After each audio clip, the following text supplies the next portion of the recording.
Children's बँकेच्या नोटांनी गंडा घालणारी टोळी सक्रिय, खामगावात चौघांना बेड्या. खामगाव, वाशिमनंतर आता खामगाव परिसरातही चिल्ड्रन्स बँकेच्या बनावट नोटा देऊन नागरिकांची फसवणूक करण्याचा प्रयत्न उघडकीस आला आहे. खामगाव शहराजवळील माक्ताकोक्ता शिवारात संशयास्पदरित्या फिरणाऱ्या 4 तरुणांना गावकऱ्यांनी पकडून पोलिसांच्या स्वाधीन केले आहे. हे सर्व आरोपी छत्तीसगड राज्यातील रहिवासी असल्याचे निष्पन्न झाले आहे. काही दिवसांपूर्वीच वाशिम जिल्ह्यातील बासंबा पोलिसांनी चिल्ड्रन्स बँकेच्या नोटांच्या माध्यमातून फसवणूक करणाऱ्या दोघांना अटक केली होती. ही घटना ताजी असतानाच 1 मार्च रोजी खामगावजवळच्या माक्ताकोक्ता शिवारात हे काळ्या रंगाचे 4 चाकी वाहन संशयास्पदरित्या फिरताना गावकऱ्यांना दिसले.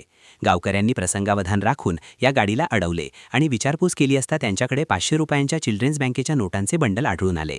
अटक करण्यात आलेले 4ही आरोपी बिलासपूर छत्तीसगड येथील रहिवासी असून त्यांची नावे खालीलप्रमाणे आहेत. 1 आशिष कुमार उमाकांती तिवारी वय 21, 2 अभिषेक कुमार संजय शाहू वय 22, 3 तेजराव मोतीलाल शाहू वय 21, 4 अमन वीरेंद्रराव शिंदे वय 22. जप्त करण्यात आलेला मुद्देमाल पोलिसांनी घटनास्थळावरून खालील साहित्य जप्त केले आहे. 1 4 चाकी वाहन काळ्या रंगाची Thar, 4 mobile phone, children's bank of India छापलेल्या 500 रुपयांच्या बनावट नोटांचे बंडल.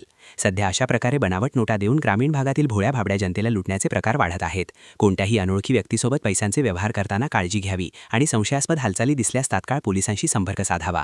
या प्रकरणी खामगाव ग्रामीण पोलिसांनी गुन्हा दाखल केला असून पुढील तपास सुरू आहे.